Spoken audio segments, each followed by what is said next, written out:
How is it going, team? Welcome back to another episode of the Average Jacks podcast, where we bring you inspiring stories and practical advice from real life achievers. I'm your host, Jack McKeenan, and today we have an incredible guest lined up for you. Joining us is Richard Hornsey, a business owner and event organiser who wears many hats. He's the man behind the Arnold Fitness Games, Battleformiddleground, Repitoutuk, the Castle Games, and he's also the owner of Graft CrossFit and Graft Strength. Richard's journey is remarkable, from his time in the military to becoming a successful entrepreneur. In this episode, we dive into the sacrifices and challenges of owning a business, the importance of hard work and ambition, and how Richard balances the grind with his personal life, touching on topics like burnout, mental health, and the struggles of maintaining work-life balance. Plus, we'll hear a little bit about his upcoming event, which is just a casual roaming across the Atlantic. This was a really, really amazing chat, and I'm super thankful for Richard for being so open and sharing his story with us. But before we get into it, you can find out where to catch him below. All his ads are in the description. And a massive shout out to the sponsor, Viribus Strength. They've got some top notch fitness gear, and you can get 20% off with the code AverageJack at checkout. So make sure to check them out. And as always, for more content and updates about myself, you can head over to www.jackmckeenan.co.uk. Now, let's get into the conversation. Peace.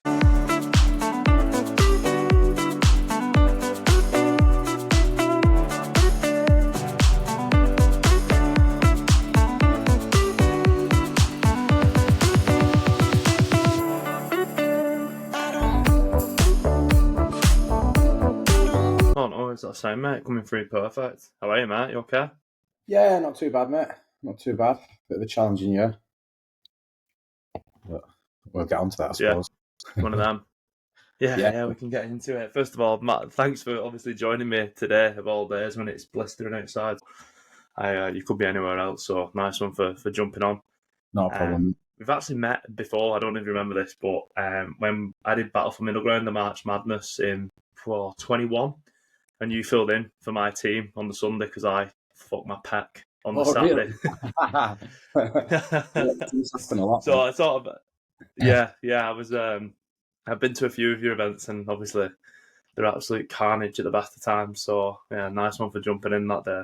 Nice. Does that happen a lot? Yeah, where you just have to jump in. Yeah, I'm in a team in Trinity because next weekend because there's someone pulled out, so I said I'd jump in for a team. So yeah, it happens like I'd say almost every other event, if I'm honest.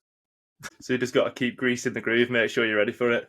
But yeah, that's it. Well, I'm kind of back training now, so I feel a little bit better for it. But yeah, it's been I've had dad bod for a while, so it hasn't been the best.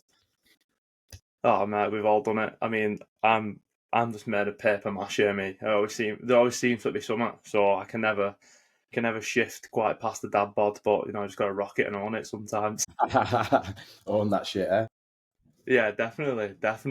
So obviously we had a little chat before we come on air, and I sort of give you a bit of a breakdown of what we'll go through today. But I always sort of like to start at the beginning. Obviously, this is the first time we've probably had a conversation, so I'd like to obviously know a bit more about you, your past, and sort of what brought you to where you are today. So, I mean, being a business owner, I mean, you've got Graft, Repitoutuk, Battle for Middle Ground, and Arnold Fitness, isn't it? Or Classic, the event. Well, yeah. So, I mean, what brought you to this? How did you end up here? So, right back from the early days, like obviously, like left school at 15 and went bricking, and I've always been pretty ambitious, so I was like quite ambitious with that. And then I started working as doing close protection and bits and bats like that, but it was mainly in the UK and mainly like recce work. So I wanted to go abroad, and all the advice was to go into the military. So I went in and did 10 years in the army. So the recruitment office kind of pushed me towards being an engineer because I was already a brickie. So they're like, "Look, you've got a trade, so go and do that." So I went and did that, and then went and did my commando course, did all my diving stuff. So it was like quite elite where I was. And then before I left, I went and did selection for special forces, and then finished up my time up at Harrogate, like as a PTI for the young kids up there. And that worked for me because it was close to home. So it let me have like that last year actually close to home, getting back home. and then left the army. And I found out about CrossFit, I would say, from my time in Afghan, like with the Yanks out there. And at the time, I didn't like it. I was like a really fit guy. I was like, what's all these like crap versions of pull-ups? Why do I need to be upside down? I was like, you know what I mean? Like the usual stuff that you hear. Yeah, definitely. And then really got into it when I was teaching diving down at Portsmouth. And then with my last year, it was always my goal to like set up a gym. So I left, eventually found a unit and opened up. Back then it was called CrossFit Boudica, and like grew that. That was going well. I think I probably had that for around about a year. And one of my mates from back home that I did a lot of training with, we'd been out to a few like events and taken part, and there was just that massive frustration in the comp scene back then for definitely for where I was, which was like definitely fit and strong. I mean, what was I back squatting then? When I left the army, I could deadlift 250 and I was back squatting like I think 180, 185.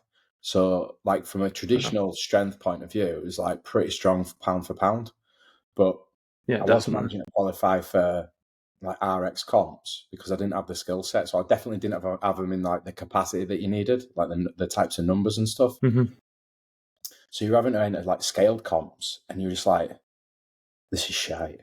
Like, no, and that's no disrespect. That's no disrespect. No. Everyone's got to start. There is no middle ground. Pardon the pun. Obviously, battle for middle ground, but there isn't in CrossFit. Well, there wasn't for a long time, was there? It was one extreme to the other. Yeah, and that was it. So, like, as a really fit and strong guy, you were going into these events, and you were like, why can't there just be like 5 muscle ups? Why has it always got to be 30 or something like that? You were like, well, I can do the movement. I just can't do 30. I definitely can't do them as well as these guys that have been doing it a while. So it was just like that frustration point, really. And then all the weights and everything in the workouts was so light for us that it was just like, this is just cardio. Like it's not, it's almost like belittling for the fitness levels we are, but we can't qualify for RX. So we were like sat down in a pub. And also I think back then as well, like the CrossFit scene, even for big events, still kind of mirrored in a way, just like a box event. Like there wasn't a lot put into the production of the show. There wasn't a lot put into everything else that was going on, like your coffee, your food, and everything as a customer experience. It was just sort of like, yeah, but we're putting it on, so it's cool. It's like, well, no, it's pretty shit because we're paying extra, and this is what we're getting. We just kind of sat down and we did a big list of all the stuff that like pissed us off about the CrossFit scene in the UK, and we were like, well, let's just make a comp. Let's see what happens. And we did. So it was weird. We had no kit, no equipment. We somehow managed to blag it with Wolverson. We met up with them and had a proper good laugh with them and said what we want to do, and we want to improve it with these points and do this, that, and the other. We want to be the biggest like events company in the UK. And they kind of took a punt on us. We had to sell all the kit for them in those early days. That was like part of the deal. But they took a punt with us, put our first event on, and it was like a proper big success. And then we just kind of boomed it from there. And then obviously like later on down the line, I built another gym. Through lockdown, I bought another gym and then ended up selling that because it was a nightmare. Like loads has happened over the years. And then with the events, me and my business partner kind of split with the events through COVID, which was a really, really rough time. And I think a lot of people had it rough and on various different levels. But to be business owners, and especially in like the fitness and events industry, I think fitness, events and leisure, like, you know, tourism and stuff probably got hit the hardest. We were closed the longest. There was, especially for events, there was no grants. So you were just stuck there like a bit of a pickle. But then came out of that, and unfortunately I'm like a really stubborn arsehole. So I came out of it, instead of like, you know, hedging your bets and being careful, I bought a whole load of new businesses and actually just went full tilt for it and thought, right, now's the opportunity, because everyone wants to sell everything cheap just to cut the losses. I was like, I'm just going to have it. Yeah. So then just grew loads. Comes back to that ambition you was mentioning before. Yeah, but this is it. Like, there's not a lot of like, I don't know whether it's balls or stupidity. And I'm going to be completely honest with that. Like, or a perfect combination of both. Yeah, but it's just one of them where like I've got good work ethic, so I suppose in the back of my head all the time is like it's just all that I'll make it work. even if I've got to work 20 hours a day for 6 months, like I'll make it work somehow. Even if I have to go back getting a part-time job, like I don't care what it takes, but I won't fail. Do you think that comes from the military background, or is it just something that's always been embedded from, dad? I think it's a mixture of everything. So like growing up, I didn't see a lot. So my childhood was like, it was a good childhood, and my mum and dad are still together. Like there was no split home or anything like that. It was a good childhood, but it was a bit different to others. So like my mum, when I was very young, ended up leaving her job and went in with 2 business partners and built like quite a decent, successful business within the UK. But that meant she was away a lot. So my dad almost took like the mum role. He'd do a lot of the cooking for us and stuff. Like we'd pretty much all definitely through my early years and into like secondary school, you were going home and getting picked up by your grandma and granddad and stuff. So it was hard. Like I had a hard working family. My dad had a full-time job, which was hard labor. It was in engineering, but then still came home and did all that stuff, still found time to, time for the kids and all that lot. So I've always grown up with that like really hard work ethic throughout. Probably didn't notice it as a teenager because I was an absolute little rat, but honestly, I was just like, my mum and dad didn't know what to do with me. Like there was no stopping me. I was just an arsehole. But then you mature out of it in my early 20s, and then that's when I went in the military. And I think joining up to the military a little bit older than others like was a good move as well. Like I had life experience. I'd lived by myself before and done bits like that. So going in didn't really institutionalize me a lot like the younger kids do. Like they're going straight out of school. All they know is school. Then they go into like a military environment, which again is like, I suppose, like boarding school. And then when they leave, say in the late 20s, they really don't know how to adjust to like civilian life. Whereas for me, I had that. And also I had to mature quite a bit because as one of the older one, I now had to like kind of be a mentor and look after the younger lads all the way through it. So that like changed me quite a bit as well. And do you think, you mentioned before about toward the end of your military career going in and being a PTI, was it? Sorry, where you were sort of training the younger lot and things. Was that a natural progression from that sort of mentor role? And then do you think that sort of give you the foundation to go into CrossFit, owning a gym, coaching, organising, that sort of world? Well, I've been doing it pretty much since I went into the army, like looking after the younger lads. And then I'm not like a thick lad. I'm a hard worker. I wouldn't say I'm great on a computer and stuff like that. Like academically wise, I'm probably not the best, but I'm hard working and I'm intelligent. So I picked things up fast. Like I came top of pretty much most of my courses in the military. Soon ended up becoming like an instructor there. So I spent about 2.5 years teaching diving down in Portsmouth in the army. So you got a lot of like teaching qualifications and things there. So you were doing that. Again, you were super fit because to be like an army diver it's like one step down from special forces, I would suggest. So like we only accept the fittest. My job as the PTI down there was to like pretty much smash them until numbers dropped. But then at the same time, you were teaching them stuff. So you had to have that good rapport with them where you had to switch from being like serious and the arsehole that was literally like breaking people. Like we put people in hospital at times and stuff like that. To then actually be a decent person that could speak to them on a nice level where they could take the physics and stuff of diving on board and actually learn all that side to it. So you learn quite a bit about coaching and mentoring and stuff there. And again, like by the time I left, I was a full screw. So I was in charge of lads out in Afghan and bits like that. So it brings you on quite a lot in that sort of role of responsibilities, looking after people, nurturing them, trying to bring them on, try to, I wouldn't say necessarily improve them, but try and give them the environment to improve themselves. And then to finish up teaching up at Harrogate with the young kids. Again, like there was a lot of infantry PTIs up there, and I'm not going to bash like infantry PTIs, but they seem to have a chip on the shoulder, and they just used to seem to be arseholes to these young recruits. And my mentality was like, I don't really get it. Like, I get the old era and stuff like that, but realistically, a kid's going to respond better to someone that's sound with them, that gets across to them why they've got to learn these certain things, that takes a bit of time with them and does that. And I mean, my troops, like seemed to like me. I don't know what they said behind my back, but they always had time for me. Whereas you speak to some of the other troops and they're just like, in fact, there's a girl in CrossFit, she trains over Liverpool way, and she was at Castle Games last time and I ended up getting chatting to her. And that's when she said that she was at Harrogate about the same time. So we were trying to work it out whether I was there. But literally, like, all she was like, yeah, my PT was an absolute arsehole. So was such and such troop. So was this one. So, there was definitely that theme there. But again, I don't think you get anything from that. I don't think you get best results out of people doing that. And 100%. I think you've got to have. Go on, sorry. I was going to say, while I was at Harrogate as well, like we had me and we're training out of CrossFit Harrogate there, and I used to go in and volunteer about 2 nights a week to coach there as well. So again, that kind of helped me, I suppose, learn to coach civilians rather than recruits and squaddies.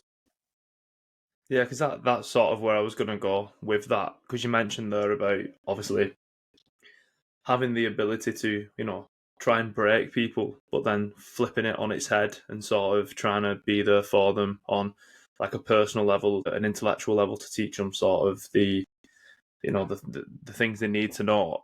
Was that difficult to sort of not get carried away in like the former of being like trying to break them? Did you have to like assess yourself and sort of be mindful of your own behaviour? Because I can imagine initially it could be easy to get maybe consumed by it. I think it kind of comes down to personality. I didn't find it hard at all because I just saw it as being professional in what you do. Like, you've got certain roles, and if you're professional in what you do, you can switch between. I think some definitely did that, but I've always been one to just do my own thing, not have to do what other people do. My life's mine. Like, I don't care about anyone telling me how I can live my life or how I can do stuff. It's like, and even that showed, like, when I was at the dive school, there was a culture of basically kind of breaking them by making them carry heavy objects wherever they went. And I kind of put it to the hierarchy there, and I was like, you're actually probably breaking a lot of the more intelligent ones who understand the theory the best, because they might not be the fittest. I was like, but what you're ending up with is like loads of fit mongs. It's like they can't get the theory. Yeah. Like, they're dense, but they can manage to carry the weight and do this, that, and the other. I was like, so I managed to get them to change the whole kind of like training program and the phys on it. And to be fair, they got like really good divers because of it. But that's my mentality. It's not that I'll just sit back and see something going wrong and not do anything about it. I did the same up at Harrogate, because again, the army's just weird. So they were getting like 16 to 18-year-olds that they had up at Harrogate.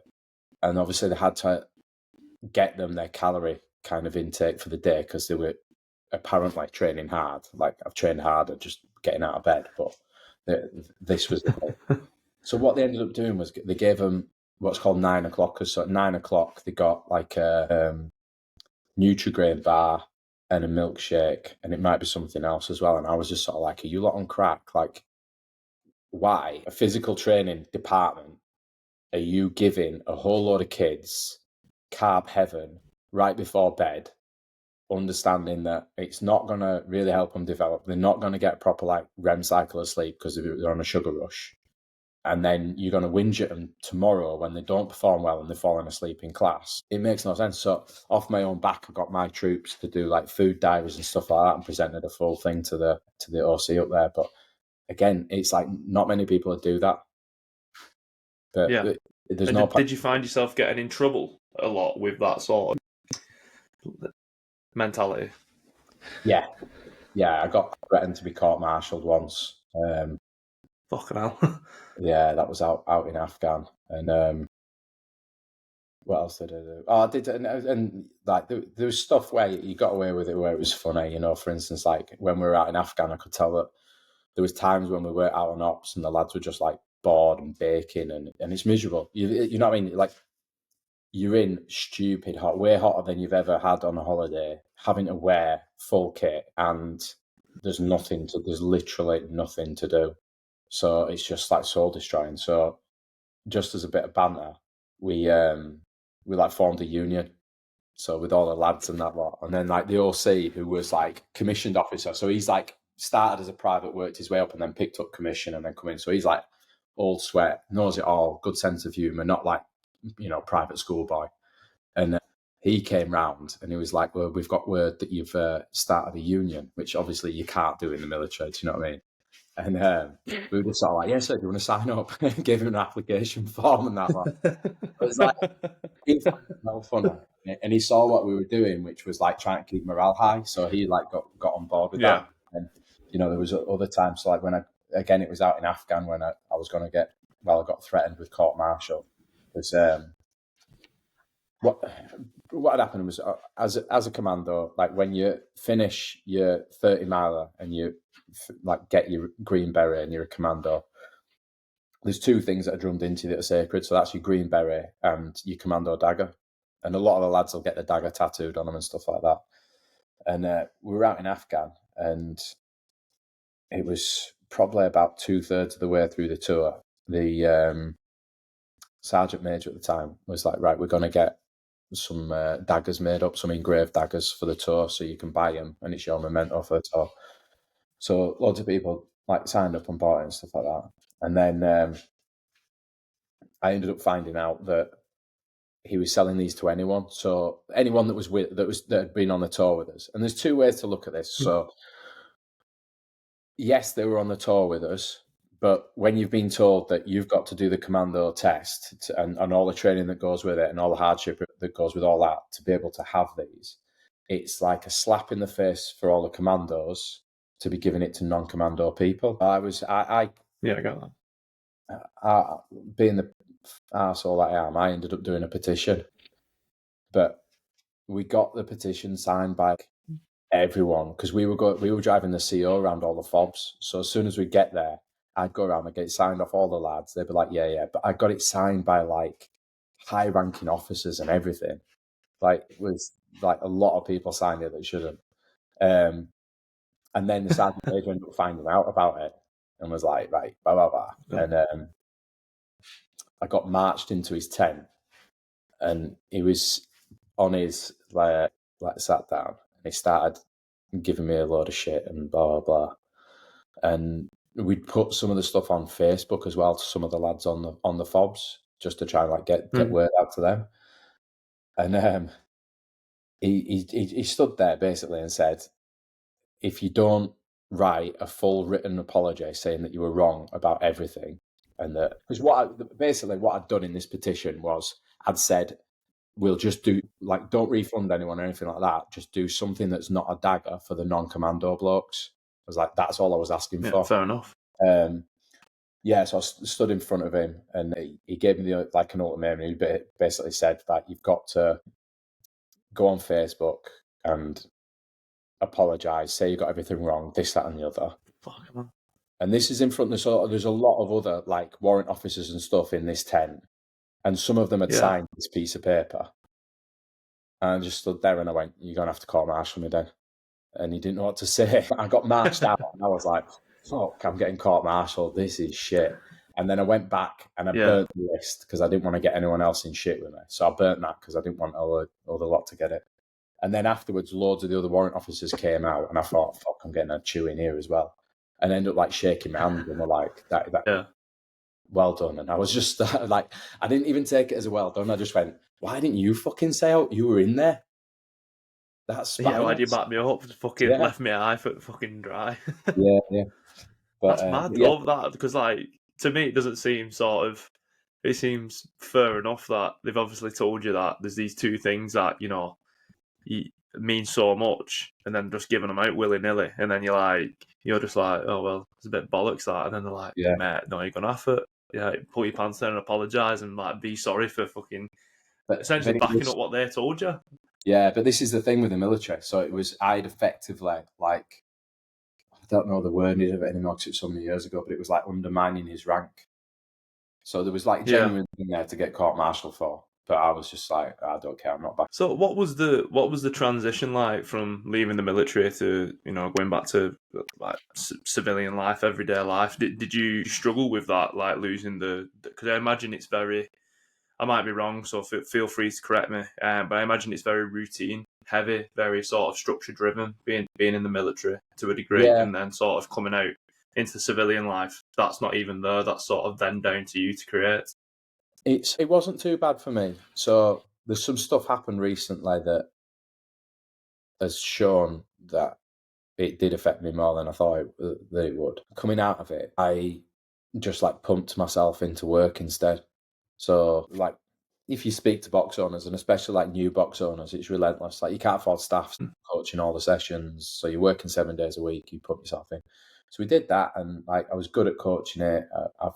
I've got an okay personality, so you could get on with customers and stuff like that. So yeah, and it's things like, like customer relations, getting back, messaging people, sorting their memberships out and everything. Like, I just lived on my phone. So that was amazing. So the business grew like quite fast, and then obviously took the others on. So no, I wouldn't say at the time I don't think it affected me, but now in hindsight, with stuff that's happened this year, which I'll talk about in a bit, it's pretty personal, but I don't mind talking about it. But that's shown that I'm probably masking quite a fair bit and not really addressing real issues by just pumping myself into work. So I think that's a massive thing that we all do, and obviously, thanks for wanting to talk about it. I appreciate that. Obviously, don't share anything that you're not comfortable with, but I'd obviously love to hear it and have that discussion with you. But I think a lot of people could resonate to, channeling their energy into other things and masking the root cause of maybe that issue. I know I've done it in the past with stuff, and eventually I think it always catches you up, doesn't it? I don't think there's any sort of escape in it unless you actually just address the root issue. yeah. I think a lot of people do it with the gym. Do you know what I mean? It's Yeah, there. I mean, even if you just look at, I mean, I've seen this so many times over the years. Look at the single people, and then look how much they train once they get with someone. Like, they were just filling a yeah. gap. Do you know what I mean? They were like absolute training junkies, and then they get with someone and realize there's more to life, and you see them drop right off, and it's like, I get it now. It's just fitness. It's supposed to just keep me nice, fit, and healthy for the rest of my life. But where I was before was like pretty much obsessive. When you see that in the gym and your box and sort of, obviously I know you've got staff and things like that, would you call that out? Maybe not like face to face someone, but would you be maybe address it if it was towards the extreme stuff of obsession? Because I've seen it and like maybe done it myself in the past where you're training every day just for sort of not feel something, but sort of like you get in these communities, and CrossFit, one of the good things about it is the community aspect and sort of finding people that are like-minded to you, they do similar things to you, and then you build these relationships. So again, I've found in the past something that I struggle with is not going because you sort of fear of missing out. Yeah. And when you see that sort of these people bordering onto like obsession, do you feel like you have to call it out or nip it in the bud, or is it just sort of they'll eventually figure it out? I think it's more you just like let them figure it out. And there's two reasons for that. So one is, and it's different for staff because I have a responsibility for staff, and also not from just a boss point of view, but like they're good people. So I do have responsibilities there. So I will always try and help them. From members, it's not that I won't try and help them, but it can be very relentless. I actually think CrossFit is probably one of the crappiest business models going. I'm just being serious. Like, I've spent nearly 9 years No, running a box now. I yeah, run another gym that's just a 24-hour gym, high-end 24-hour gym, and it literally sits there making me money with no dramas. And then I have the CrossFit gym, which makes me less money, and it's nothing but hard work. Whether it's managing staff, managing customers, whatever it is, it's just like it is absolute hard work. And same with the events, like, if we'd have opened up a marathon running event, I guarantee we wouldn't get everybody every time telling us, oh, that's not quite the right route. Well, I'd have run it different. Well, I'd have moonwalked it. But you'd open up a CrossFit yeah. event and everyone's telling you how they'd have programmed something different and how they'd have used this. And I don't think that's right. That wasn't quite in the standards. It's like, I've never known a business like it. Do you know what I mean? So it is hard. Why do you think people are? Because obviously I'm in sort of. I'm not in the CrossFit world. It's probably the wrong way of doing it, but I train CrossFit. I've done the competitions. I've been there. And people are right, when they take the piss out of it and they're like, oh, fucking hell, it's a cult. You can see why people from the outside are like, they think that because it does people's personalities. And like I've said, I've seen it at the comps, like yours and other ones I've been to. People are like fucking getting hung up about finishing 53rd instead of 52nd because someone didn't go below parallel on their earth squats. And like, how do you how do you tune that out? Is it just naturally there for you that you can do that, or does it get to you? No, to be honest, it doesn't really get to me too much. Like, but this is all part of growing the business. So we've got like full-time staff pretty much across all the businesses now. So like, I don't even really go on the business social medias anymore. My staff deal with that. Every now and again I will. Like, we got a really moany one the other day, and I was like, I'm taking this off the team because I can't even be bothered with them having to put up with this guy. So he just got like 2 barrels of sarcasm from me. I was like, there you go. I'm not putting up with it. But again, the only reason why I'm stepping in to do that is more because I give a shit about my team rather than that person. Yeah, you just zone out of it. It's not. There's no point stressing about it. Like, I've got a whole chunk of crap going on in my life at the moment, but it's like you can think about it all the time and you're going to end up on a downward spiral, or you can be like, well, whatever's going to happen is going to happen. Like, I can push for this outcome, but if I just keep on constantly concentrating on it, it's going to destroy my life. So you don't do, and that's just a skill that you've got to kind of like learn. Like, I think a lot of people stress about the uncontrollables, and it's like, but now stress is like a big negative, and you're creating it by your reaction to what's happening, whether you can change it or not. But it's like, but you can't change it, so stop stressing about it. That's every time I've competed, I haven't like walked away and kicked off and moaned or anything like that. Like, there's videos of me doing qualifiers where I've like kicked my belt afterwards, but straight away I'm laughing at the camera because I've done it taking the piss. It's minute in the grand scheme of things in life. Like, I'm on the verge of 42 and I'm in decent shape for that age and I'm enjoying life. Like, there's a lot more going on in the world than caring about some keyboard warrior or the other stuff that's happening and stuff like that. So that's why, like, I just don't care about all the complaints. Like, we look at them and we take them on, and we always like look at whether it is a genuine thing that we can do something about.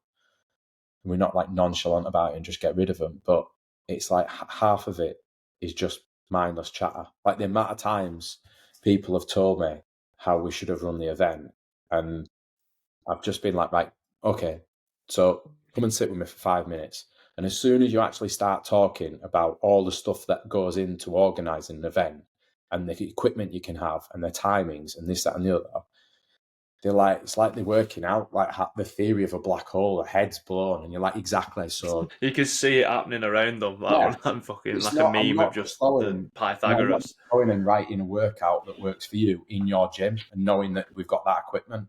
It's like, stuff goes wrong, stuff doesn't turn up. I mean, we were meant to have all our new equipment at Mayhem, and it was still stuck on a ship on the way over from China. Like, shit happens. You sometimes have to change things last minute. Do you know what I mean? But people will be like, oh, well, you've changed that workout last minute. I was like, I know, because the worms turned up that we'd been told were X weight. We tried to test them and we were like, this is going to kill someone. It is way heavier than they've thought it is. Yeah. So we stayed up pretty much all Saturday night to change it for the female heat, to write a workout that still worked, that wasn't going to confuse our judges because we changed it last minute, that wasn't hopefully going to confuse the athletes, but they'd still get a great workout of it. And what happened? Everyone whinged. And you're like, I don't know how to. Yeah. I could have just left it as it was, and you probably wouldn't have even picked it off the floor. So I don't know where you want me to go with this one. And that's what people don't see, and they don't see the fact that you and your team are up there all night trying to fix it. They just see that the workout's changed on social media and like fucking lose their heads over it. And I think relentless. again, for us on an event weekend, so take Ragnarok, which just happened, started packing the wagons at about 7 a.m. Thursday morning. started like packing the pallets. Then the wagons turned up, loaded them up, did all that, loaded the vans up, etc. Got into the venue at 7 a.m. Started the build. We were doing the build till 10 p.m. So that's 7 a.m. till 10 p.m. Moving mats, taping floors, moving railings, everything like that. We then had to go back, do the food shop for the volunteers, go and sort all the last minute changes to scorecards, print them, sort any last minute admin and stuff like that. So we got to bed probably around about 1 o'clock, back up and at the venue in for 6. So bear in mind, you're staying in a hotel, you've got to get up in the morning, get showered, changed and that lot. So about 4 hours sleep, repeat that again. And then even on the Sunday night, I didn't get home on the Sunday night till midnight. And then we were back up and in the unit at 7 to unload the wagons, put everything away. I didn't finish work that day till 6 p.m. I finally got home. So from Thursday till Monday night, you're on about 4 hours sleep a day. And the rest of it is either humping and dumping kit around, sorting problems, stress levels through the roof. And that's what people don't see. They think that these things... And you've just jumped in for someone. Yeah. But that means no one's... No beds like me. Like, no one's asking me questions. It's sweet. Let me jump in a team.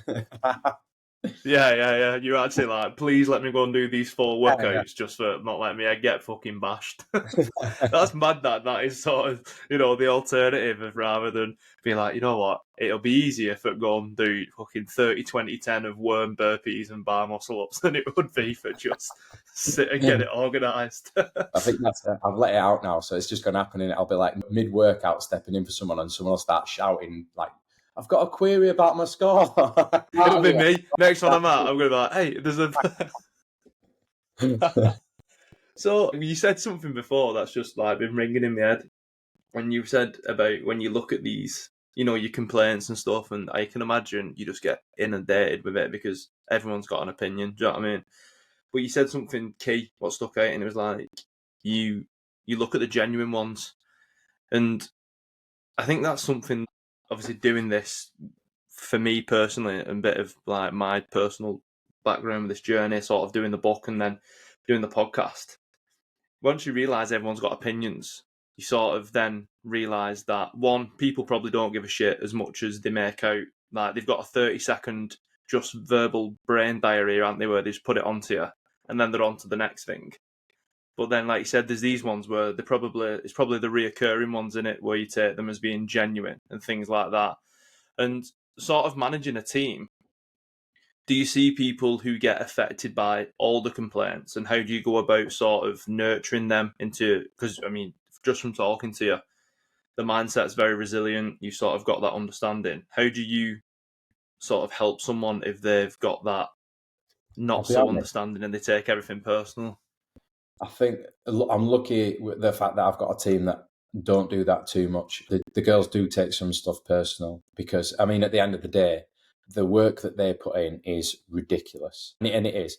No one can really see it, and it's very frustrating as the boss and the owner. Like, if I could, I would pay them a shit ton more. But again, I'd be looking at taking prices up another 50 quid, and then who's going to come to that and who's going to whinge? Yeah. For the hours they put in and for the expertise they've got, they fully deserve that. But when you're putting your heart and soul into something and working way longer than sort of, your normal 9 to 5, I know a lot of people work longer than 9 to 5, but they usually get something for it. So to get complaints and moans when you put that much work in is, I think, absolute crap. To the point where even with this last one where I stepped in, and this is how I kind of back them. Like, you can't employ people and then do all the work that you want them to do. So you have to leave it to them. But that's why when I see particularly arsey ones, or I think ones that are going to get their back up, I'll just step in and I'll just be like, I'll take this one. I don't care if this gets us a bad rep. I don't care if this is some Karen that's going to go all over whatever about moaning about us. That's my bag to deal with. So I'll take the brunt for it. And even on one of the messages that I replied to this guy, I was just like, because he'd gone on about what jobs he'd had in the past and this, that, and the other. And I was like, I'm sure you did a good job at that. And I don't for 1 second presume to tell you how to do it. So I don't get why you're doing that to my team. Like, you should just presume that they're doing the best they can. And there's a reason why we have the most events in the UK and we've got a good reputation. I'm more than happy to back them up and let them know that I've got their back on stuff. But I think that's the only way that I can really try and help them with it. Yeah, and that's great. I mean, I think you said then about, allowing them to do their job. There's no point employing people. And I think, was that difficult initially to sort of, you've built these businesses from the ground up. You've sort of come from a background of where you've put all this work in, you're ambitious, your hard work is clearly paid off. And now you're sort of at a point where you've obviously mentioned you've got personal stuff and things like that. Is it hard to let go initially, or was it fine for you? Was it just in your mindset already? Do you know, I don't think any of my staff now or previous would let me get away with saying it was easy to let go, because I think I micromanage that. But it is getting better. But I think it's taken that time to kind of get the team to understand what my expectations are. And the events team now, like, it's now got to the point where I'm involved very little with the events. The girls do nearly all of it now. I will still come in on the programming because I'm all right at that. And there's usually quite a bit of work with that, because programmers will send you great workouts, but you're like, that's great for a box. But where are they standing? Where's the judge standing to see all the reps? What equipment? How's the equipment laid out? Because you've only got a 2 meter wide lane. Like, it's a great workout. It doesn't work on a comp floor. Where's the showmanship of it? Are we having, like, where they're having to progress? There's a lot more to a workout for an event than writing a workout. So I'm still heavily involved with that stuff, which I do like, and I do enjoy it. And it's great to work with the programming companies to do that stuff.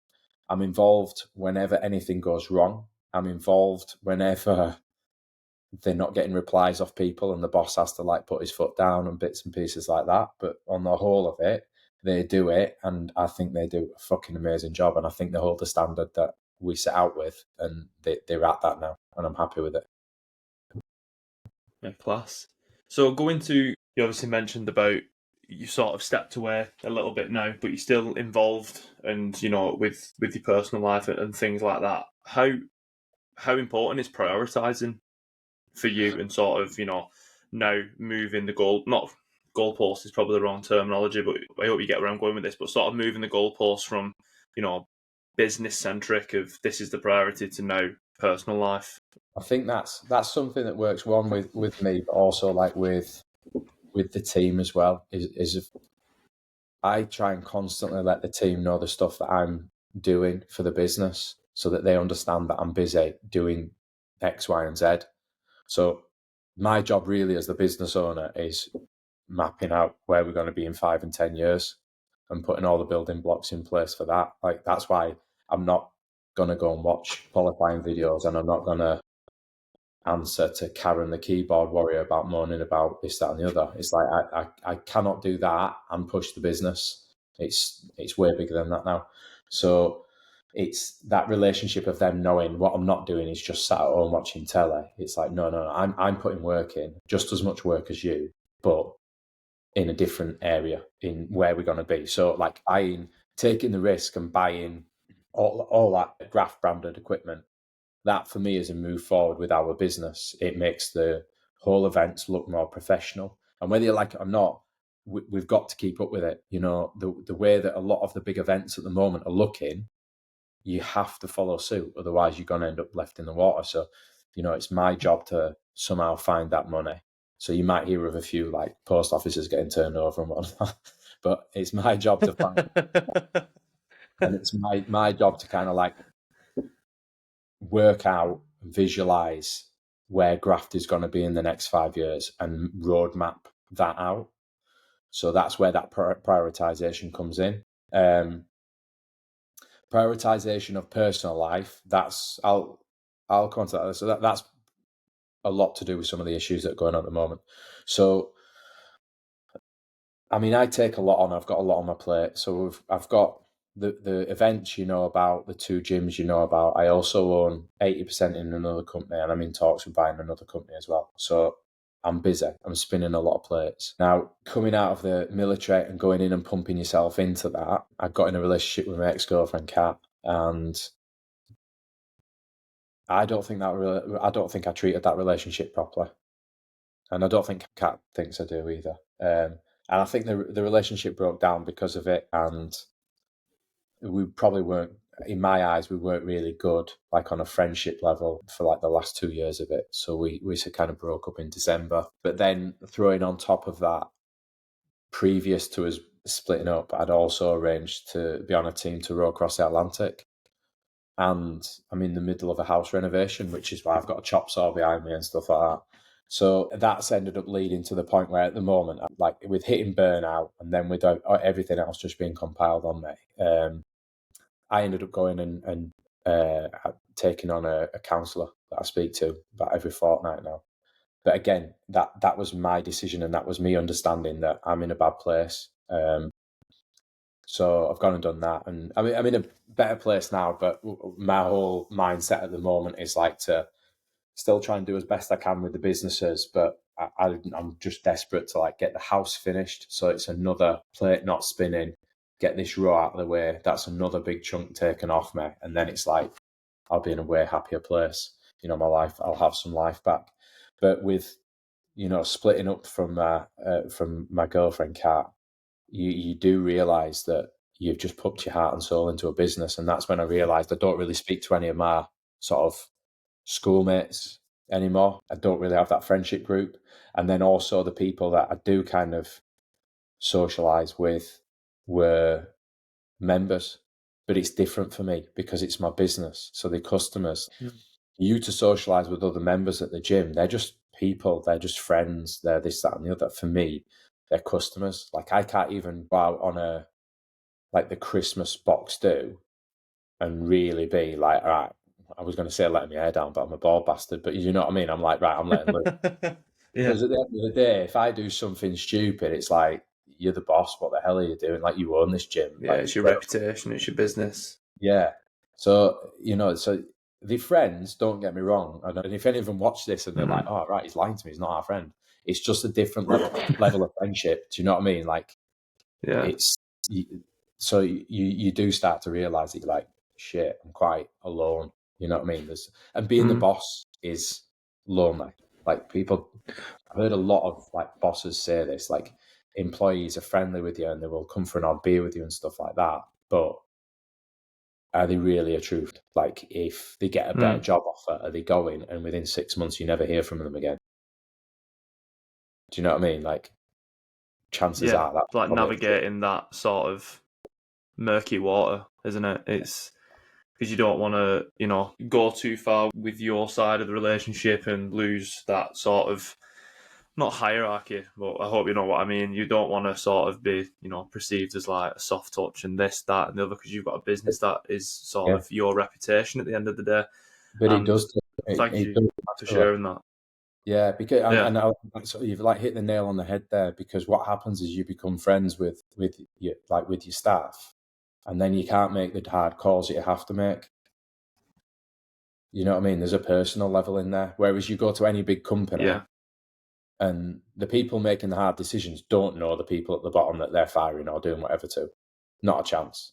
And it's the same with the military. That's why the rank system was there. You couldn't eat with the sergeants and above. They all had different places to eat and they had different houses to live in. The privates and the full screws were at that level. And then as soon as you got to sergeant, that was it. And it was there for a reason. You know, it works.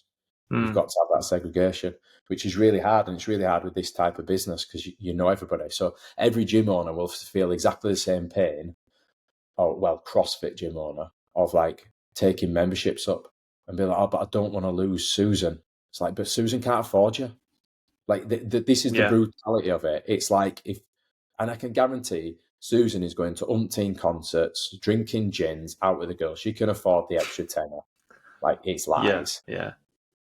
And then it becomes the sort of the perspective of like kicking up a fuss, going back to that, not seeing the full picture. People just saying, right, well, you've raised the membership 20 quid. What is that? Is that for line your own pocket? When in reality, it's for pay staff, pay the electric, the cost of living crisis has gone up, everything like that. But again, people don't always see the clear picture, do they? Oh, it's crazy. So from the event side, going into COVID, we were at Hangar 42 still then. That was a big old aircraft hangar. I think per event that was costing us 15 grand for the hire of that for the weekend.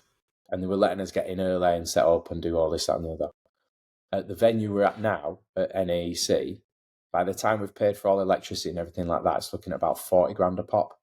And if we're not out by 10 p.m. Sunday, we get a 5 grand fine. So, but how much have we taken prices up in that time? Barely any. Do you know what I mean? Like, people don't see this. And if we hiked them up where they needed to be, people would just be like, kick off. And it's like, you don't get it. Like, I can't pick up an extra sort of 25 grand for a venue and just absorb it. Like, we're not a high profit business. We do this out of the passion because we enjoy doing it. And is that, you mentioned it being a passion there, is that sort of difficult as well to navigate, of when, you know, you feel low about it, you've got another gym there that, you know, makes it's an easier business model, it probably makes more money, it's a lot less work, and you know, there's nothing stopping you sort of going like, well, fuck the CrossFit off, I'm going to get 5 of them, do that, live a happy life, roll the Atlantic, do my house and just chill. But is it the passion that keeps you there? So, I think some of it's the passion. I still love CrossFit. I still love the community. I love seeing people like smash PBs and do stuff that they couldn't do. And that's one of the reasons why I love the comp floor, because that's usually when that stuff happens. You watch me whenever I'm on the comp floor and I see somebody that I know like smash a PB, I'll be the first person that runs over and like grabs hold of them. So I do absolutely love it.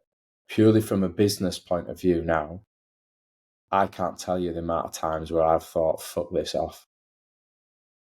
Like through COVID, to get through COVID and pull off everything that I did, I went back building.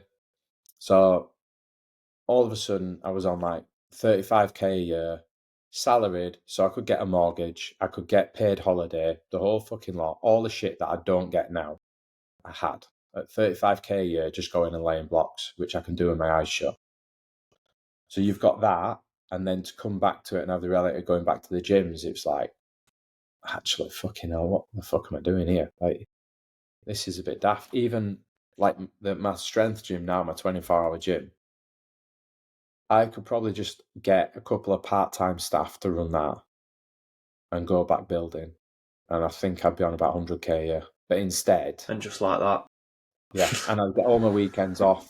I'd be finished by 5 o'clock every night, so I could just go to the gym and train. But instead, you constantly like invest in it and trying to build the scene and trying to build it, and it's not all because of the passion from it. A lot of it is because of my drive. Like, I didn't set out on this failure. I set out on this with a goal, and it's coming together. It's taken a long time, but these things do. But it is coming together where all the layers of the cake are kind of like starting to settle now, and hopefully within like the next 5 years we'll be there. But I want to be retired before I'm 50. So whether that looks like getting there or just selling everything and doing whatever, but I'm not keeping on working like this. No, I don't think. Obviously, I'm not speaking for you, but just imagining sort of the work and the effort that goes into, it's not sustainable, is it? I don't think anyone could sort of manage, you know, that, and that's where you've got to draw the line in the sand. How often do you see these fucking massive CEOs of these businesses fucking getting heart attacks and just fucking like working till they're 90 and dying in the chair, and you're like, you've done all that hard work, all that sacrifice for fuck all, really, because you're not, obviously you've got the nice house, you've got the nice car, you've probably got the person doing the garden and this, that and the other, but how much of it are you enjoying? How much of it are you living? I mean, it's a nice problem to have, don't get me wrong, but I love that you've got this sort of this goal to be like, I'm gonna fucking enjoy it. Yeah. Well, the goal. So when I left the military, I'd say there was 2 goals in my head, and one goes back to my childhood. So I don't have any kids yet, but I want kids. I've always wanted to have a family. But because of the fact that my mum wasn't around a lot, because she was building a business, my goal has always been to, by the time I have kids, have the business at a stage where I can step back and actually like really be there for my kids. So that's a big driving factor of it. And then the other sort of driving factor or goal I had as well was to retire but live probably either in Canada or New Zealand. I was like, I live in the Pennines in Halifax. Like, the town is great. It looks like something out of a comedy sketch. There's literally like human slugs walking down the street. It's disgusting. I seen your story today. It's just like grim. But it's like I think Halifax and Huddersfield are the wettest towns in the UK because you're right on the Pennines. So everything off the North Sea just gets dropped here. And it's just like, look, you get one shot at life. That's it. And I love my family to bits and I would always come back over and see them. But I'm sorry, if I can go and spend like 6 months of the year by a beach with amazing weather and then spend some time up in the mountains and stuff like that, because that's why New Zealand and Canada appeal to me. I'm like, I'm sorry, but for me, that's quality of life. That's like, I'd rather ride out the rest of my days doing that than, do you know what I mean? Like, I mean, it's great 100%. And I think, yeah, I mean, you're probably just going to turn in it. We've had like half a nice day, and then you look out and then it'll be pissing down. Days, so that's it. We're due a downpour again. Yeah, for about 6 weeks, and then everything will be fucking boggy, and everyone will be miserable again. But like, it's so, yeah, it's exactly that, though, isn't it? Like, you wake up in the morning and the sun's beaming through, and the first thing you do is smile, and you've got more energy. Yeah. So you get up, you're more productive. You walk out the house and you're like, mint. I'm sorry, but I just want to move somewhere that's got more of that. Yeah. I don't want to get up in the morning, be fucking freezing, or be piss wet through. I just want to walk out and just be like, yes, this is it. Everything's better, isn't it? Like, even if you've got a shit day at work, you're like, oh, it's a little bit better because I know it's going to be half decent weather when I leave. Yeah. You go and have your lunch break sat on a bench in a nice garden, and it's like, a nice park. Yeah. Like, yeah, this is mint. I'm sat out getting a tan, still having the same meal, and then back to the UK, and it's like, yeah, I can only do that once every 4 days, and then I'm in office. Yeah. It's great. So, going, like, something that I always ask people, and it's interesting from you, I'm definitely sort of intrigued to see what you say. If you could recommend 3 habits or routines to sort of the everyday person who's interested in, maybe becoming a business owner, event organizer, or just general, doesn't have to be around your specific niche, what would them 3 be for you that just come to mind? One for me is, there's a book about it. But every day when I get up and make my bed, it's the first thing I do. It sets me up to be productive. It doesn't put that like lazy thought in my head. I don't care how tired you are, how much of a rush you are. It takes seconds for you, but you make your bed. It's just a good mindset thing to go and then be productive. One that I would say, especially like for somebody that is self-employed and doing this stuff, you soon find out that you don't have a boss and you don't have anyone on your back. So my boss is my calendar, and everything goes in it. Mm-hmm. And you can tell the girl, you can ask the girls, like, if it's not going in my calendar, I'm guaranteed to forget it now. I'm like, everything goes in. I literally put everything in there. I've even just had to put in, and this is in the work calendar, that my mum and dad are going away, just so that I remember that I can't go anywhere because I want to look after my dog. Like, everything goes in there because that's my boss. That's the thing that keeps me accountable. That, like, my staff have me. I'm going to keep on their back. I'm going to be like, why haven't you done this? Why haven't you done that? Get it in your calendar. Make sure you do it. Do this. I haven't got that. So, yeah, have a calendar and use it. It is your boss. It's as simple as that. And I think the third one would be like, and this is like, to be used with intelligence. Like, don't just fight every fight. You've got to weigh stuff up and you've got to make intelligent choices on it. But most people will quit. Most people would have quit that were in my position. I don't know whether that's a good thing. Maybe I should have quit. But it's like, I can see where I'm wanting to go and I'm staying true to that, even as hard as it's got at times and stuff. Like this year. This year, we've just bought another events company, so I'm putting more on my events team. We're actually about to launch a new concept that we're looking to put on our events. I'm looking at buying another company, and a company that I've got, we're trying to actually like get to sale. It's not quite at sale yet, so I'm using my dev team to improve that.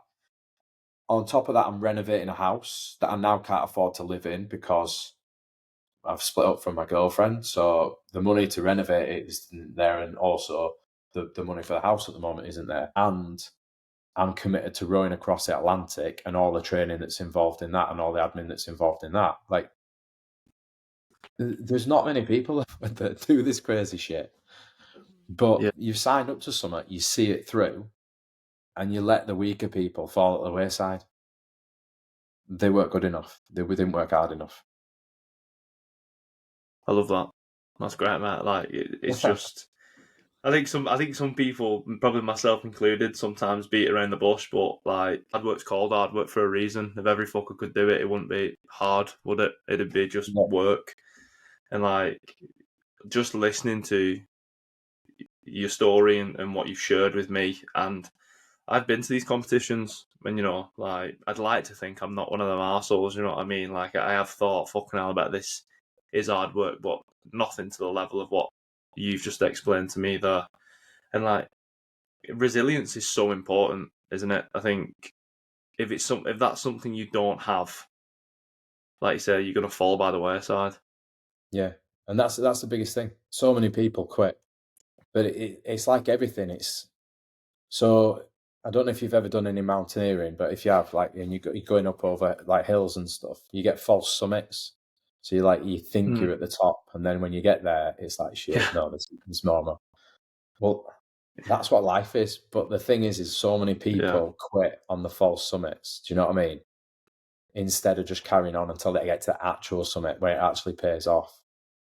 And that's the problem. Yeah. It's like the disheartening moments, and they're like, sod it. But they don't know how close to the top they were. If they'd just rode it out for another 2 months, they might have become a millionaire, multi-millionaire. But the point is, they quit at some point, and they don't know how close they ever got. And that is the scary thing, isn't it? Have you seen that picture? I look at it all the time. It's like a cartoon drawing of two geezers in a tunnel with pickaxes. And like, the guy's like 2 strikes away from it in diamonds. And then the guy's like a millimetre and he's walking away. And then when I see that, I'm like, fucking hell. How many times have I done that? Like, I consider myself like a driven person and someone who wants to see things out. There's been times that I've definitely shied off and bitched out, which I'm happy to admit. I think you have to sort of be honest with yourself. But that's a horrible, horrible thought to have, isn't it? Of like, how many times was I 1 strike away from the fucking diamond mine? Yeah. And if that doesn't motivate you or give you discipline. Yeah, but this is like, if you look at like most of the like YouTubers and influencers on Instagram and stuff like that, like, everyone kind of just thinks they had it easy. And there's the odd golden ticket, you know what I mean? Like the hot tar girl and stuff like that. Like, there just is. But for the majority of people, like, they have put so much work and effort into building it. And it's literally, they've got the following that they've got down to time and hard work. Like, they've posted as much as they needed to do it. And to consistently come up with content is hard. Like, so no one can tell me that.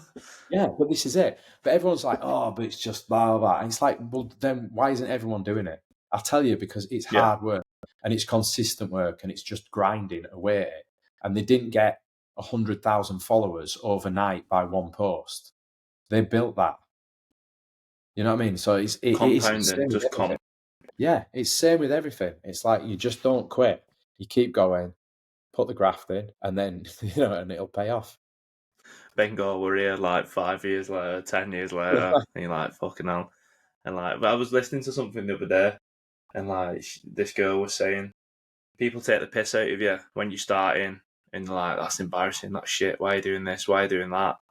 And then when you make it, they're like, lucky bastard.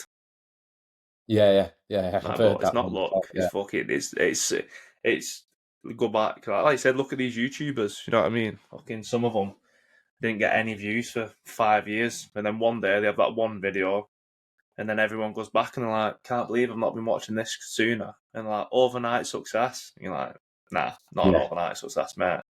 No, it is. I mean, like, I don't know what, like, the new lot coming into the CrossFit scene. I have no idea you know, if they know who I am, or what they think of me or anything like that. But it's like, I haven't not been in at the break of dawn and set an event up and collapsed it down and done anything and been involved in everything on them for the 8 years we've been doing this.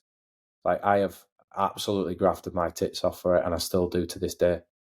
In fact, at Castle Games, I think I broke the world record for van driving. Like, for the second day of Castle Games, all I was doing was like transporting kit up and down. I must have done about, I don't know, about an 18-hour drive. Do you know what I mean? Landing your window down going, do you need a fourth body in here, mate? Do you need someone jump in for a team or a purse? Fucking please, mate, pull your hamstring or something. I'm dying to get in here. Even on the call today with the team, the girls were like, because I'm taking part in Trinity, they were like, you won't want to do the volunteer workout, will you? And I was like, well, why not? And they're like, no, you'd rather drive the van, wouldn't you, and drop some kit off. I was like, oh, great. Yes. Yeah. So he's got the shit job again. Before you go, and just because you mentioned it a couple of times, just quickly talk me through rowing the Atlantic, Matt, because that sounds fucking mega. Yeah, it's tough, and it's gonna be tough. It's more really for me it's committing the time and time out of the businesses. Like, I'm struggling at the moment because when I signed up to it, I was with Kat, so it's kind of shooting off for a few days wasn't an issue. Whereas now I'm father to a little angry ginger dog, so it's like you can't just shoot off. Do you know what I mean? And he bites everyone. He's a little asshole, but you can't shoot off whenever you want. So, you know, it's like there's a lot of guilt and restriction there. Like, I feel guilty leaving him all the time. So you've got that. So, hand on my heart, I don't know if asked now if I would do the row, whether I'd say yes, because my life's in a different situation. However, I've said I'd do it, so I don't let people down. So I'm just seeing it through. Yeah. But yeah, we're doing a lot of training rows at the moment. Mainly more about like learning the boat, learning where we pack stuff, learning where we put stuff away, and then we fly out towards the end of November to La Gomera in the Canaries, and I think we set off the 12th off the top of my head, 12th of December, and you basically kind of head southwest and then west all the way across the equator, all the way to the Caribbean. I can't remember the name of the port we come into, but it's like 3,000 miles. No. I think the world record is 28 days, and I'm trying to put it in the lad's head that it should take us around about, I think about 35 as a decent guess. That's like 2 hours on, 2 hours off rowing for 35 days, day and night. Wow. Be a lot of nutrient bars there, wouldn't there? Not Yeah, you'd be going back to them scout days back in military. It'll be absolutely horrific. But it's it's one of these, like, it's one of the toughest challenges left on the earth. So, more people have been in space than have completed this row. So it's like one of the last challenges. So when some people like get in touch with you that have the ability to make this happen and ask you to be on it, it's never really been on my bucket list. But I'm like, this is going to be like the experience of a lifetime, and what a great story to tell your grandkids and stuff, instead of granddad, what did you do? I worked at Santander for 56 years. Great. What a boring prick. Do you know what I mean? My story is going to be like, I was in the military, I built this business, I rode the Atlantic, I did this, I did that. So I'm always up for stuff like this. But yeah, it's like, people die all the time doing it, because the whole like fleet, so all the different categories. So there's like solos, pairs, threes, fours, fives, and there might be like 3 or 4 boats of each option of that. All get set off about the same time. I think it's in about 5-minute intervals. So you might have sort of 20 to 30 boats kind of going, and obviously they're gonna space out.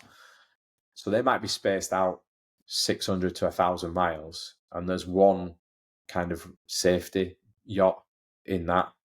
So if your boat goes over and like your radio gets wet and doesn't work, you're fucked. There ain't no lifeguard coming to get you. If whales attack your boat and smash it to pieces, you're fucked.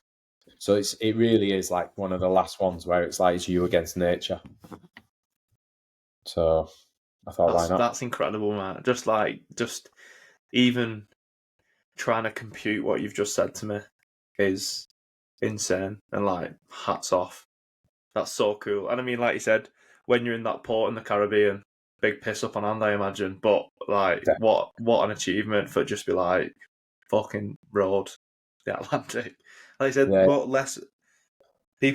people have been in space and done that. That is mind-boggling to sort of comprehend. yeah. Honestly, like I say, it's just this last massive challenge, and I was just sort of like, why not? And for me, I think the whole challenge is resilience. It's your headspace. Like you can't row at a stupid pace because you're doing it for 30 odd Yeah. days. Like you're not going to do it, you'll fall apart. So the rowing element is to a certain extent, like you don't need to be the fittest person in my eyes, but you need to be robust. You need to be able to take knocks. You need to be able to, and this is where it gets a bit grim, but like when your ass starts falling apart from rot and from being sat on a seat Yeah. wet for 6 days at a time and your hands fall apart, you've still got to get the mental strength to get after your hour's sleep, get up, get dressed again, go and get on the oars, sit on your ass that's killing you, grab hold of the oars with your hands that are killing you, and put a 2-hour shift in. Do you know what I mean? That's just mental toughness. You can be an Olympic rower, but if you can't push through that, you ain't doing it. Incredible, Matt. Like, incredible. Well, when you do it, I'd love to have you back on for chat about what it was like. You hear me moan And about how crap it was. I could imagine there's not enough bepanthen in the world, lad, for that fucking nappy rash you're gonna get. But I'd definitely love to hear you fucking chat about that, mate. That's incredible. But last thing that I always ask people before they go is if there's a habit that you wish you was doing now, what would it be and why? I would say it's one that I do, but not often enough, and it's just like self-check-ins.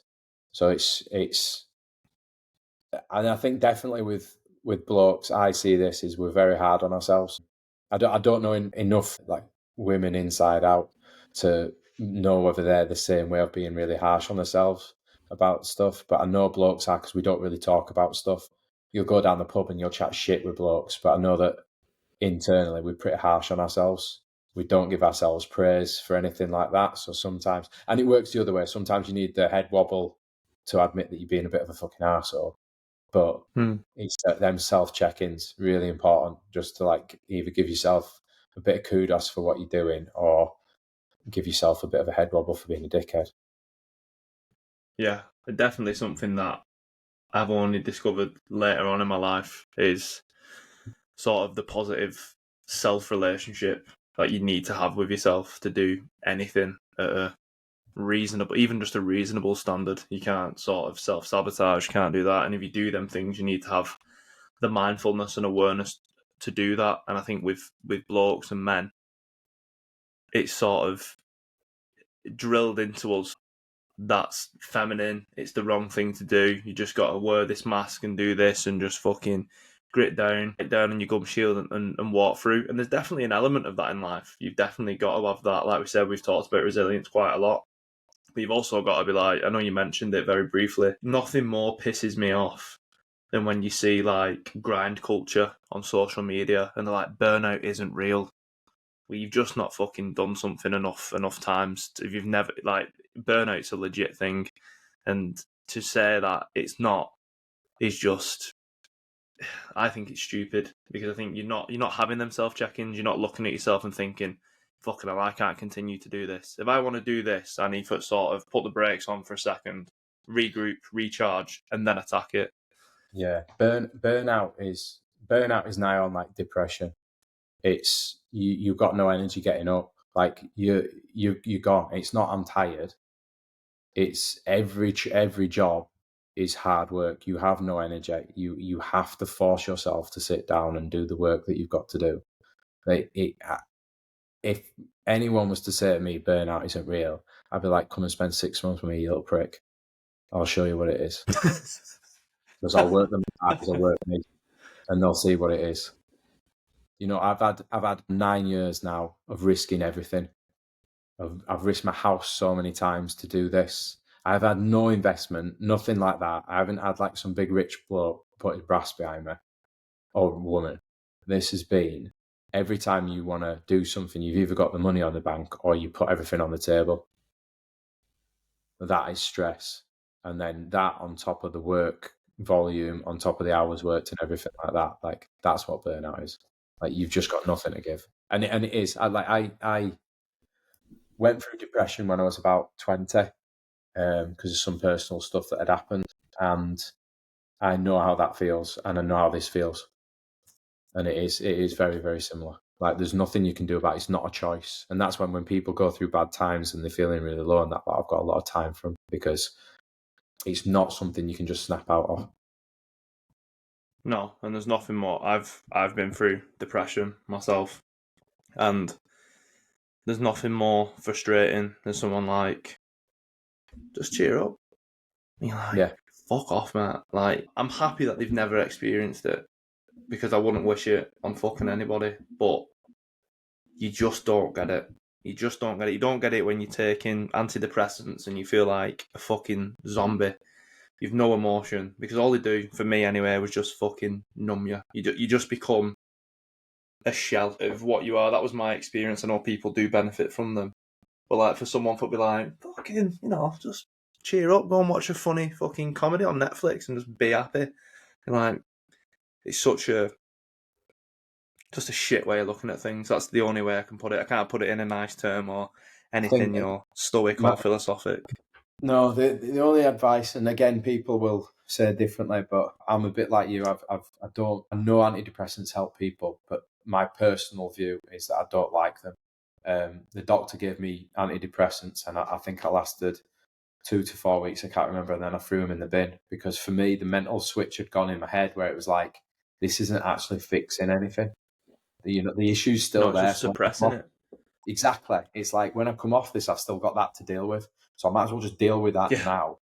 And then it's dealt with. It's like, right, I'm moving on. So that's what I did. So I threw them in the bin and it was rough. But time heals. Time lets you compartmentalize stuff, put it away in its little locker in your head and deal with it. And you find happiness again. But I think that's the hard bit. That is the hardest bit. I've been going through that recently. Like I've gone through a lot of shit recently, and it put me in a bad place. And it's like your energy level, your mood, and everything is in the bin. It's completely low. You can't do anything. You can't even explain it. Yeah, but for me, having gone through it before in the past, the frustrating bit is it just takes time. And like I'm in a better place now. I'm not completely out of everything, but I'm in a way better place now. And it's like that time it will get better, but that's the one thing you feel like you don't have, because it's crushing you. So it's like something you're stuck in a car crusher and it's just crushing you and crushing you and crushing you, and your head's telling you it's okay because in time you'll get happy again, and you're like, but I don't give a shit about time because it's crushing. The walls are closing in, Matt. And it's really tough, but that's why you've just got to be there, and people that are going through that, just listen to them. Probably try not to give advice because you don't know what's going on and the advice is probably pretty wrong. I think things like that leave to a paid professional. 100%. Letting them talk about it helps loads. Yeah, and I think I said this on another podcast I did the other week, there's a lot of quick fixes out there for pretty much everything these days, and us as individuals are unique. That probably means our problems are unique, and then from that means the solutions are unique. We all are very similar and have similar issues, but the actual foundation of it and the circumstances are always very different. So it's difficult to not try and offer someone that sort of insight, but also tread that line of like, you could be doing something completely different to me. I think there's a bit of culture there as well, isn't there, that you've just touched on, where we now live in a society where everyone's used to having stuff pretty fast, pretty immediate, not really have to wait for stuff. So I think it's very hard when there's something that you can't rush and have immediate. And I don't think people have the patience or the skill set to understand that time heals, because it's not something that they've practiced. Like, I mean, I'm an old bastard now, but I mean, back in my age, growing up as a kid, you still learnt that you had to wait for stuff. Do you know what I mean? Nothing was instant. I mean, everything was a dial-up phone. There was no text messages to your mates. There was no Snapchat, none of that shit. If your mate went in, you couldn't speak to him. Do you know what I mean? Like, it was a different era. You wanted to go and see your mate, and you'd have to, like, get on your bike and cycle for 30 minutes. There was no, like, immediate, mum's going to give me a lift. Whereas these days, everything's immediate. But I don't think people then have the skill set to understand that sometimes time's what's needed. And it's the same with, like, business. Like I say, a lot of people would potentially have, like, gone down the route I did, and with the events and that lot, and been like, it's not making money fast enough, it's not doing this, it's not doing that, I'm giving up. Whereas I'm like, it's just time. Like, I want us to be doing programming, because we've got a whole load of competitive athletes, whether scaled or whatever, they're still competing. They're still going to want programs to get them better at what they do. It's like, I'm not really in a position to do it at the moment because I need a team of programmers to do it. But I know that given time, I'll get that opportunity, and I've already got the customer base. I've just got to be patient, and it'll come.